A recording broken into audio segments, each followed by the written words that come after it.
જાહેર પરીક્ષાઓમાં ગેરરીતિઓ અટકાવવા માટેનું સુધારા વિધેયક 2026 સંસદમાં વડાપ્રધાન શ્રી નરેન્દ્રભાઈ મોદીના નેતૃત્વમાં પસાર થયું છે. દેશના લાખો યુવાનોના ભવિષ્યને સુરક્ષિત કરવાની દિશામાં આ એક ઐતિહાસિક નિર્ણય છે. વડાપ્રધાનશ્રીએ સ્પષ્ટ શબ્દોમાં કહ્યું છે કે યુવાનોના ભવિષ્ય સાથે કોઈ પણ પ્રકારનું સમાધાન કરવામાં આવશે નહીં. આ કાયદો એ જ સંકલ્પનું જીવંત પ્રતિબિંબ છે.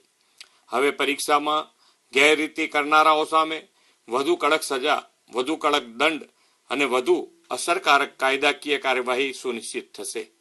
કેન્દ્ર સરકારે પારદર્શક, નિષ્પક્ષ અને વિશ્વસનીય પરીક્ષા વ્યવસ્થા માટેનું મજબૂત કાનૂની માળખું તૈયાર કર્યું છે.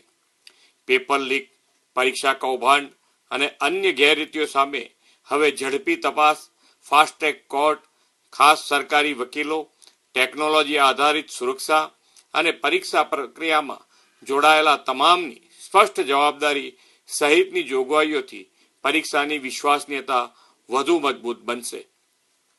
પરીક્ષા એજન્સીઓની કાર્ય પદ્ધતિ, ટેકનિકલ સિક્યોરિટી, ડિજિટલ સર્વેલન્સ અને એક્ઝામ મેનેજમેન્ટને આધુનિક બનાવવા માટે એક ઉચ્ચ સ્તરીય સુધારા માળખાની રચના પણ કરવામાં આવી છે.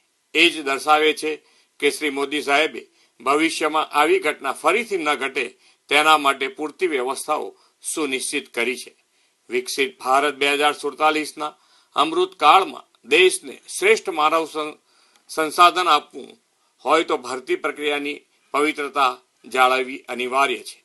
જ્યારે પરીક્ષા નિષ્પક્ષ થશે ત્યારે પ્રતિભાને યોગ્ય અવસર મળશે અને દેશની માનવ મૂડી વધુ મજબૂત થશે. આદરણીય વડાપ્રધાન શ્રી નરેન્દ્રભાઈ મોદી યુવાનોને આવતીકાલના નવા ભારતના નિર્માતા કહે છે અને આજના ઐતિહાસિક નિર્ણયે ફરી એકવાર આ વાત સાબિત કરી દીધી છે.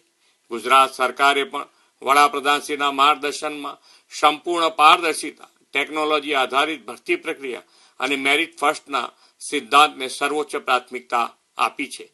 સમગ્ર ગુજરાત આ સુધારાને આવકારે છે.